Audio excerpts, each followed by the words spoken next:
Hi, I'm Vanessa Simone, And I'm Mimi Hayes. and we are The girls next door. Did you miss us? We've been away. We've been traveling the We've been world. traveling, and it's so funny because even though we have a million episodes, We do. you won't miss us because You won't. by the time we put this up, we'll be consistent. Yeah, that's something we're working towards is consistency. Mm-hmm. But today's episode is really fun. It's traveling as a creative, and this one came about because Vanessa, you were just gone for 3 whole weeks in Mm-hmm. Africa. Yes. So just give us the highs and lows, I guess. We'll dive into the episode that way and talk about how you were creative on the trip and how that kind of worked with your travel.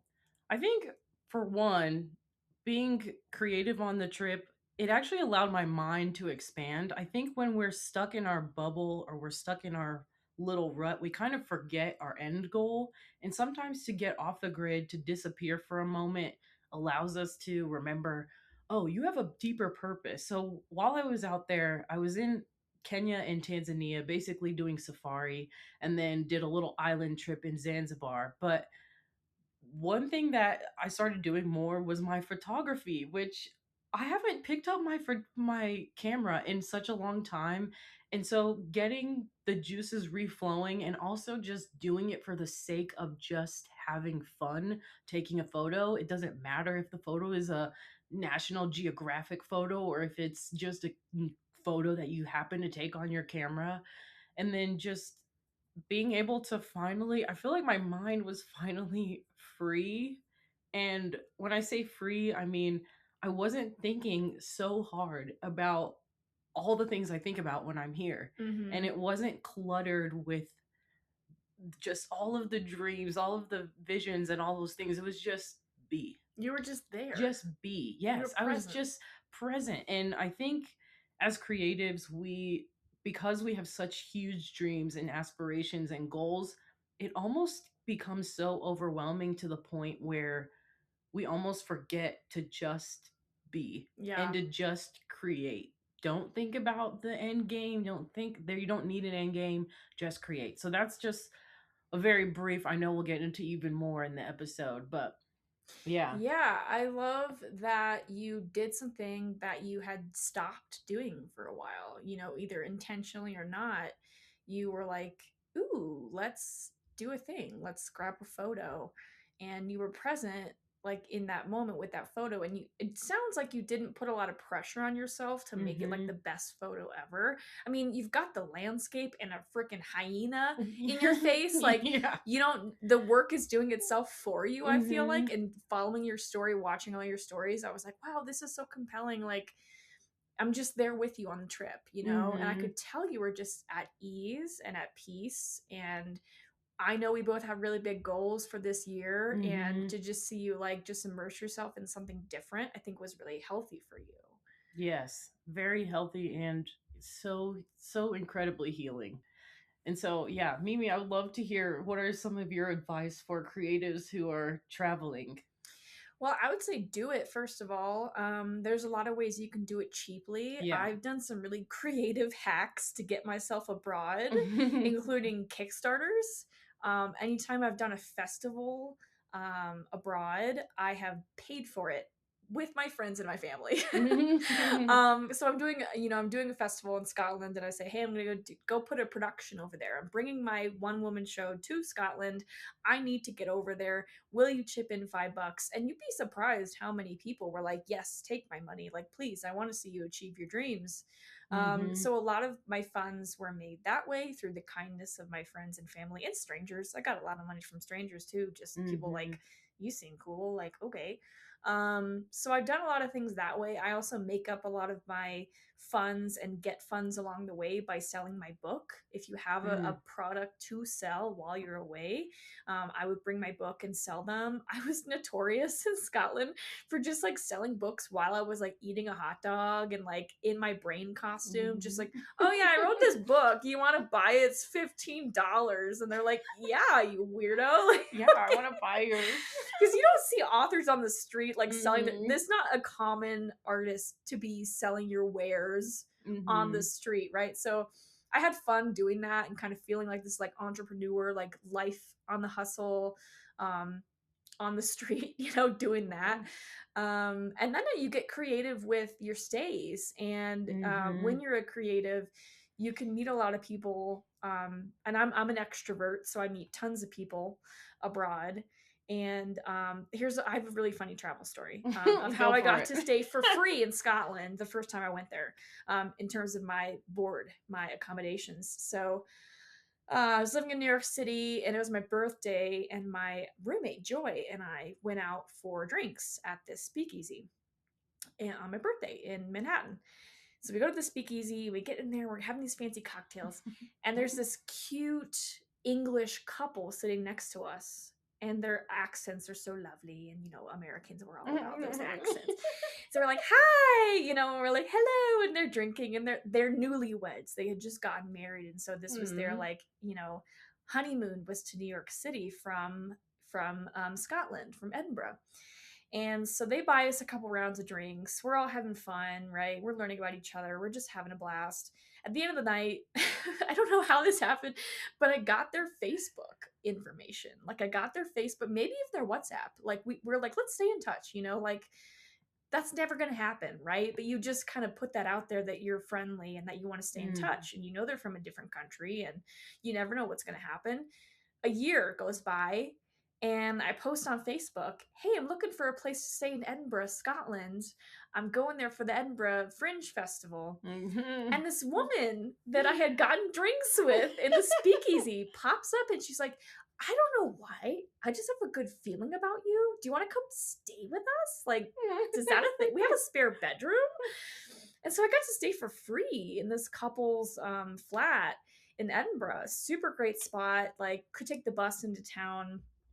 And I'm still in touch with them, and they love me, and I I love them. love that story. And the only reason why I didn't stay there the second year I went is because I had a child, and then that was then the Huh? child's bedroom. Oh, they had a The child. couple had a I child. was like, Yeah. "Oh." I was like, "Mimi, I Oh, me? missed a." No, I didn't have a child. I was Not like, me. "I missed a huge." Yeah, I had a baby. Surprise. They live in Scotland. I don't know. No, they had a child. This couple had a baby, and so then that spare bedroom was the nursery. So I had a different place that I found, that I ended up paying for, the second year I went there. But all that to say, like, you meet people Mhm. and you stay open, and you never know what's going to happen, and you Yeah. can get nice accommodations. I've got friends all around the world that they're always like, yes, crash on my couch. I'm like, great, I can't wait to go to New Zealand, like, and crash on your couch, like, yes please.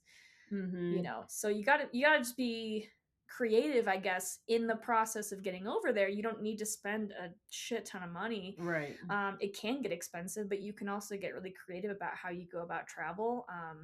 I know you were with your family too for part of this Africa trip, so sharing accommodations, going with friends, although I do love a good solo trip. But anytime you can share accommodations with somebody.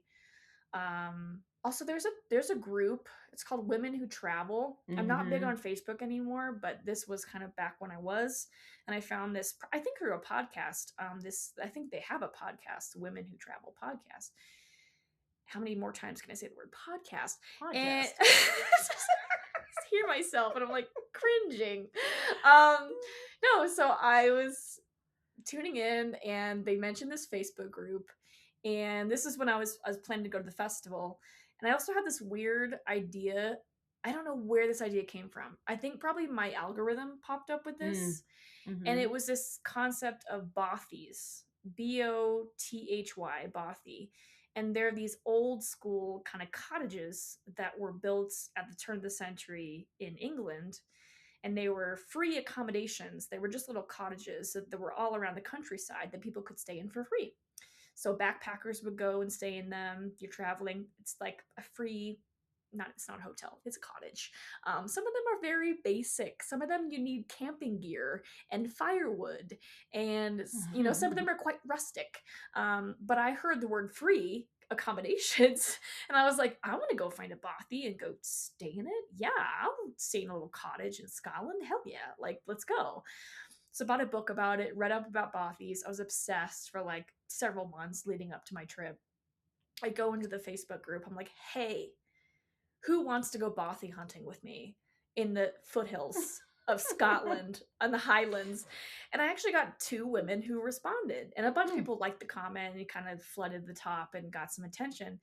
And one of the women actually was like, I'm going to buy a ticket and come meet you in Scotland. And we're going to rent a car and we're going to go find these bothies. Gonna find the bothies. And so that is what we did. I will say we never found a bothy. Hmm. They were kind of hard to find. The closest we got to finding one, we got a rental car up to this point where there were no more roads, so you had to park the car there, and you had to hike a mile up to the bothy. And it's not on the GPS. I literally have this like book on my Kindle, and I'm like, this map, it says it's here. So we're like, okay, there's a arrow pointing that way. So do we hike an hour and a half up this mountain to find hopefully a bothy? Like, is this the plan? And we actually just turned around. We were just like, you know what, let's Yeah. just go find a hostel. Like, it's for Yeah. tonight. And so we actually stayed in a lot of wigwams, and very similarly kind of to a bothy. You do pay for them, but they're just kind of unique. You can find them on Airbnb, the unique experiences or whatever. They're just kind of like little, um, it's like glamping is all I can Mm-hmm. say. Like, we stayed in a really nice one that had like a shower and a kitchenette and a fire pit. And then the next day we stayed in a different one and we couldn't actually stand up all the way in it. It was like squat, and we had a toaster. There was like a toaster and like 2 mats for like sleeping bags. So they're very different in terms of like the accommodations. But I was in my 20s and I was like, I can sleep on the ground. Like, I don't care. I can melt, cheese on bread over this toaster for a meal for the night. Like, we were so like, camp style around it, like, is all I can say. So I went and road trip with a stranger for a week around Scotland, and we never found a bothy, but it was a hell of an adventure. And yeah, I don't know if I answered any questions. I just wanted to tell you about bothies, I guess. We love a bothy, but I mean, going off of that, so you said that you don't have to make it expensive, and I want to add on to that because there are many times when you could just take a drive. You could take the bus or a train. I think even in Denver we have a train that takes you to the airport or takes you to the mountains, and it's like $20. Even if it's just for a day to clear your head, get off your freaking phone, get off the technology, to clear your head, to start to remember the reason of why you're an artist. But also, going along with that, like, whenever I think of traveling as a creative, I think of, okay, where am I going and who can I meet when I'm there? So for instance, we're going to LA in a couple, oh my gosh, in a month or Yeah, two, two yeah. months. Coming up here. But whenever I've gone someplace, I would look up other creators, especially on the influencer side or creative side, and see, oh, who other creator is living in that city or state or wherever I'm going, and can I meet up with them? Can I get coffee with them? If you're a videographer, how can you incorporate maybe some videos from that city or wherever you're going into your artwork? Or how can you leverage the most amount of art while you're traveling abroad or traveling wherever it is that you go? And I think that's helpful because then you're also starting to expand your network. Mimi's an extrovert, I'm an introvert. Are i'm you really? I'm an ambivert. Okay, It's we like, talked about yeah, this. I'm Okay. like, I am I very, actually get that. I understand yeah. completely. For instance, today I've been alone. It's been amazing. And like, I love when Mimi comes over because Mimi's one of my comfort friends. I can be my full self around her. But I'm not as extroverted. I don't know that I would talk to the random couple at the At the bar. at the bar. But actually, when I'm traveling, I am a different self than I am when I'm here. And I think traveling also gives you almost become a brand new character, and you get to be a whole new persona. And so it's almost a natural version of acting in a way, It is, because you're because like, I'm a different person in yeah, no Scotland. one knows who you are. I mean, being in Africa, being in Nairobi, being in the Serengeti, being in all these places, I was a completely different person and version of myself than I am here. But I want to tap into some of those versions that I was when I was there and bring it to the new version that I am. Ah, yes. So, because one thing I noticed is when I travel, I truly get off my phone and I start to remember and get to the essence and the core of who I am. Travel for me is my medicine, and it really clears my mind and makes me remember my innate gifts, like my things that I am just born with the talent of and the things that I love, and it lights me on fire again. And I sometimes I just need those reminders when I'm going through the day to day of the things of whether it's a job or whatever. Traveling reminds me and grounds me, regulates my nervous system, makes me Mm, remember who I am. I feel like I have a glow again. I'm like, yes. life is amazing. Have you like experienced life? Life is so Have great. you It's seen the amazing. sky today? Yeah, and It's it makes you stunning. appreciate the little things, and we get so wrapped up in the big things and wanting everything now, but it really just grounds you to remember that there is so much more, and part of life is us creating as creatives, using those God-given gifts and talents and all of those things. And so yeah, I'd want you to be able to travel regardless of, you don't have to do an expensive safari. Hmm. You could literally drive to the next town over. You could drive to a park. You could drive and make it as simple, as inexpensive as possible, or you could go all out and do as expensive as possible based on your budget. But getting there helps you clear your head, and it also helps with the story, because as creatives, we are telling stories. That's part of why we love to create, is we love a story. And when you're traveling, it allows you to have more pieces that come part of your story. And Hmm. so, because like Mimi, you're very extroverted and you can meet all these different people. All these people have a different story. But also, when you're traveling, you're making a new story for yourself. Like, even if it's the simplest, I went to this town and observed this, this, and this. And it's also getting rid of the pattern that you're so used to and the day to day, the mundane that you're so used to, and breaking it up and seeing something completely different and new that also helps with your mind expansion. So definitely travel if you can. It's definitely helpful as a creative. Hmm. I want to talk about the intentionality behind it too, because you mentioned Mhm. like when I go to a place, I have a plan, Mhm. and you can treat it as like a retreat, as a Mhm. creative retreat. And my best friend and I, Kristen, did this 2021 when you couldn't go anywhere except for Iceland. Iceland was taking people, and you had to We have a love COVID Iceland. test. And we packed our bags. She had just gotten divorced, and she wanted to make a film, a dance film. She's a beautiful dancer of all different kinds of genres. And so she said, I want to go make a dance film. And I said, Mm. I want to write my book, my second book. Mm. So we said, let's go there for a month. Let's find an Airbnb. They're cheaper when you stay longer. Let's split the cost of an Airbnb. Let's rent a car and let's stay for a month and make this film and write this book. And so we did that. And just the intentionality that came from the accountability that came from, hey, did you do your writing today? Oh, Mm. yeah, yeah, yeah. Hey, did you get that footage today that you said you, okay, great. You want me to film it? Okay, great. I'll do that. Oh, can you read this thing that I wrote today? Okay, you love it. Great. Awesome. You kind of bounce off of each other and you have this little Mm. like artistic retreat. Um, and you mentioned stories too, like even if bad things happen, you Mhm. still have a way of seeing it for humor and seeing it for content. Mhm. So I want to hear from you, Vanessa, and then I can share mine. Like funniest travel story, like maybe things went off the rails, good things, bad things, ugly, all of it.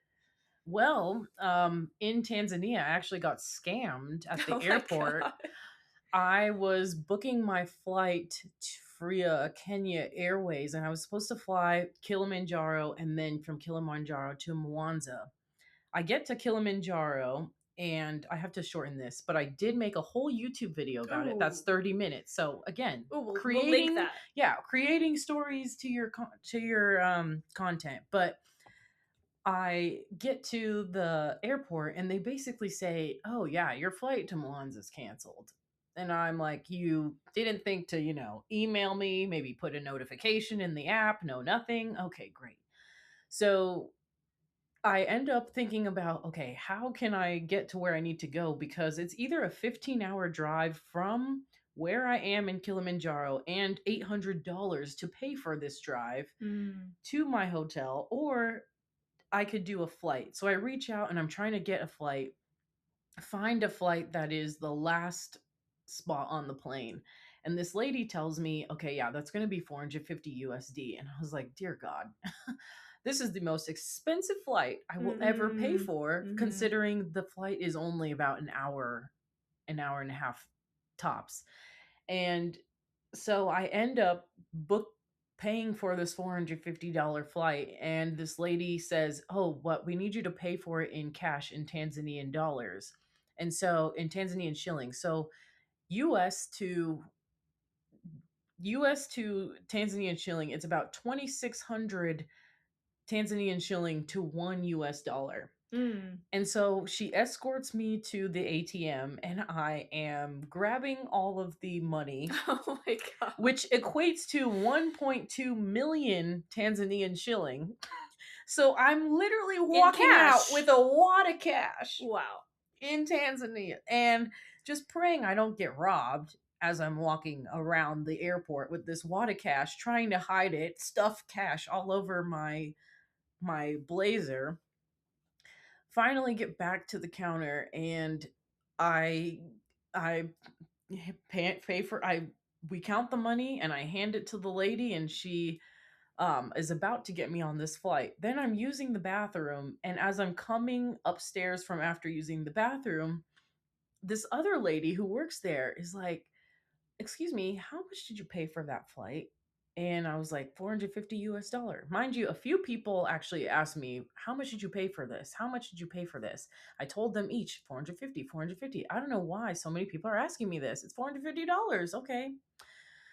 Turns out the lady who sold me this ticket scammed me. It's actually $320. Still expensive, but they Mm. scammed me. But the whole time I'm panicking, thinking that my flight is canceled because this is a tiny plane that's going to be flying throughout the Serengeti. But I ended up, so the lady ends up, who sold me the ticket, ends up getting fired In because front of she's you, right? in front of me because she's scammed people out of money apparently and scammed me. And I get my money back in Tanzanian, still a wad because $100 is a lot of money. It's like $400,000 pretty much in Tanzanian money. I get on the plane and I finally get to the Serengeti. That is the very short version of the story. Mm-hmm. But at the end of the day, I now have a story saying that I got scammed in Tanzania at the Mm-hmm. airport, and not many people can say that. In the moment, was it exciting? No. But afterwards, you learn to laugh about it, and now it's in my diary as well. Mm-hmm. Maybe Mm-hmm. it'll be in a travel travel stories compilation book too. I don't Yeah, know. or in your TV series, or Exactly. all these are Exactly. scenes. They're all Exactly. So it added a scene. content.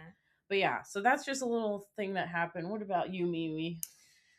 I mean, I have a lot, Yeah. Same. but I would say that one that comes to mind that has like kind of a bit of a happy ending is in Iceland. We were there for the month, and we were doing what's called the Golden Triangle, which is you kind of go around the whole country in your car, and you stop at like waterfalls and like springs and hot springs and all these kinds of things on these historic and famous sites. And so we were Mm. doing that and going around, and in our bathing suits we had packed because there were all these like hot springs. Iceland is so known for this, so my skin was like amazing. I was just getting all these hot springs, and we have our next spot picked out, and we have our hotel and or Airbnb. I can't remember which one it was, but we're in the rental car, and it starts snowing, and it's like blizzard snowing. Oh. And in Iceland, for context, they have very, very bad wind, and they literally have signs on the road that say if this wind rating, so they have like a number system, if it's above like 15 or whatever the number is,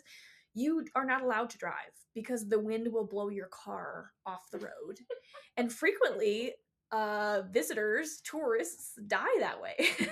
And because tourists, don't respect nature the same way that Icelandic people do, because they live on a volcano. You know what I'm saying? You have to respect nature when you live on a volcano, So we're driving and it's blizzarding. And we're like, oh my God. And there's like peaks and valleys. We're driving through the mountains. And we're like, I don't know if we're going to make it to our hotel. Like, we're really sketched out because we have to go up this hill. And I'm like, there's no way this car is going to make it up this Oh, hill, dear right? goodness. And every turn, we're afraid we're going to like fly off into the canyon, right? And so I'm putting on like funny playlists. Like, we were listening to Bo Burnham, like and I'm just like, we're dancing and we're not gonna die and it's gonna be fine. And just trying to, because I'm not driving, thank God. Kristen was driving because it was a stick shift. Oh my God! So stick shift. She wanted to drive the stick shift. There wasn't automatic available, but she wanted to do the stick shift. So I was like, fine, you can. I will not be able to physically drive, which is great because I'm probably not a great driver in those kind of conditions. So we're driving and we're like, let's find a backup plan. Let's see if there's a hotel closer to where we are so we can get to safety as soon as possible. So we finally find something and we stop in this like, it was kind of like a museum, and it was like this, like they had this like fake lava show or something in this like hotel slash museum. So we're like, get there, and we have like soup, and literally my hand is like shaking because I'm like, we almost died. Like, I was so sketched out, and it was bad weather, and so we finally get there and we're just kind of decompressing, and we stay the night. And in the morning, we need to go find breakfast, but this hotel does not offer breakfast. So we pop into another hotel that has a breakfast buffet. So we're just, again, like, oh my God, I can't believe last night was so crazy. I'm glad we're alive, And in the distance, I see a celebrity. Oh. And I know this celebrity because I've been following her career as a filmmaker for some time. And her name is Britt Marling. And she is like my idol because she makes these shows that have these powerful female characters. I love her shows. She made The OA. She made, there was another one she made recently that she was scouting for the location in Iceland when I met her. Wow. And so I see, and I'm like, is that, of all the celebrities, like, it could have been anybody else, and I would have been kind of like, okay, like, all right, it's Jennifer Aniston or whatever. Like, I wouldn't have freaked out the way I did. I was like seeing another filmmaker at this buffet, and I was like, I gotta go talk to her. Like, I gotta go talk to her. Like, come on, like, you're not gonna miss this opportunity because you're being shy, right? So I go up to her and she's eating breakfast, and I was like, I'm so sorry to disturb you. I just want to say I'm such a fan of your work. Like, I was trying not to be that person, but I was like, I just really admire your work and I love your career and your take on filmmaking. And she's like, wow, thank you so much. And then she started asking about me, and I'm like, I am but a lowly peasant in your presence. And so I'm like trying not to actively like shit on myself. And I'm like, I'm an artist as well. I am writing my second book, and I am doing that in an artist retreat. Like, I made it sound official, even though it was like meet my friend at an Airbnb. Like, it's not anything that anyone cares about. Know. And she didn't know. And so I was like, yeah, I'm working on my second book. And she's like, oh, what's your first? And I was like, oh, I had a brain hemorrhage and I wrote this book about it. And she goes, oh, I know someone, a friend of mine, who recently had a brain hemorrhage. I was like, wow, oh my God, I hope they're okay. And I was like, I'd love to send her my book, if she wants another account of like what it's like to go through this. And she was like, yeah, sure. So I ended up connecting with her agent. Wow. Later in that trip, I was able to find her contact information. And sometimes it's not easy to find this kind of stuff. I think I was probably paying for IMDb Plus at the time, IMDb Pro, and you can actually see people's agents' emails. And sometimes, you got to pay for this kind of information, but sometimes you can find it. And so I was like, hey, I just connected with Britt, and she said, she'd love to pass along a copy of my book to her friend. And so I sent her 2 copies. I sent Britt a copy, and I sent her friend a copy. Or I sent Britt 2 copies, one for her, one for her friend. So I was like, oh my God. Oh my God. Oh my God. So again, it pays to be an extrovert sometimes when you see someone you really admire And this was after a terrible night. You know, we were like almost died in a blizzard. And here's this famous filmmaker in front of me at the buffet. And I'm like, I gotta go say hi. Mm-hmm. So that's one of my travel stories. Yeah, not just a famous one though, one that I'd like very much admire, which is Mm-hmm. really cool. Yeah. Yeah. So you got to make those stories happen. We're kind of near the end of our episode here. There was some reoccurring segments we wanted to incorporate this week. Yes. So, what do you think, V? Should we do a call to action? Should we do a delusional goal that we have? What do you want to give the people? I actually think a call to action would be great. And I think what you guys should challenge yourself with this week or so is set up something to travel, some sort of travel. It doesn't have to be, it could be a day trip, it could be a weekend, it doesn't have to be extravagant, but just for you to just take your mind off and create and let your mind allow the nature, whatever it is, to consume your mind so that way you have new ideas and you come in with a fresh perspective for your whatever your creative endeavor is. What do you think? Yeah, I'd say go take your camera, your notebook somewhere different this week. You know, I know in this economy, like Yeah. sometimes getting out for a full trip can be hard, but Right. if you really think about it, like I'm clearing my mind and I'm going to do this for myself. What can you do? Right? Or hit somebody up at a place where you want to go and be like, hey, I'm looking to travel to X place. You know, when I make that jump, can I stay with you? Can I meet with you for coffee? You know, oh, I didn't even mention I got to headline. I got to headline for a famous comedian in Iceland, you guys. Hey. Who I met while I was there and like doing random shit. And I met the most famous comedian in Iceland, and I met him and he liked me and I opened for him for like 500 people. Wow, I didn't know that. Yeah, man. He's got like 2 Netflix shows. He's super nice. I met him. I was doing a different show because I was like, I should book some shows while I'm here. Yeah. And so I got on like some Facebook group for like traveling comedians and I like booked a show and he was on the show. And so we got to meet each other. And, you know, that's the kind of opportunities you just have to make for yourself. I never would have planned that. But once you get to the location, like open yourself up for the opportunities that will come because you're in the right place at the right time, you know? So yeah, I would say like make space for that. Go talk to somebody who you don't know, even if it's at a new cafe. Be like, hey, what are you working on? I don't know, just be kind of nosy. Like just kind of talk to nosy, people. Yeah. Because that's what I get out of travel too, is I meet so many amazing people. And again, like you said, be that alternate version of yourself. And so how can you bring that into your life if you don't leave your town? How can you bring that into your life with a new cafe or a new individual or, you know, making a new connection would be my call to action. I love it. Well, thank you all for watching. We are The Girls Next Pour. and we'll see you on the next episode. Bye-bye.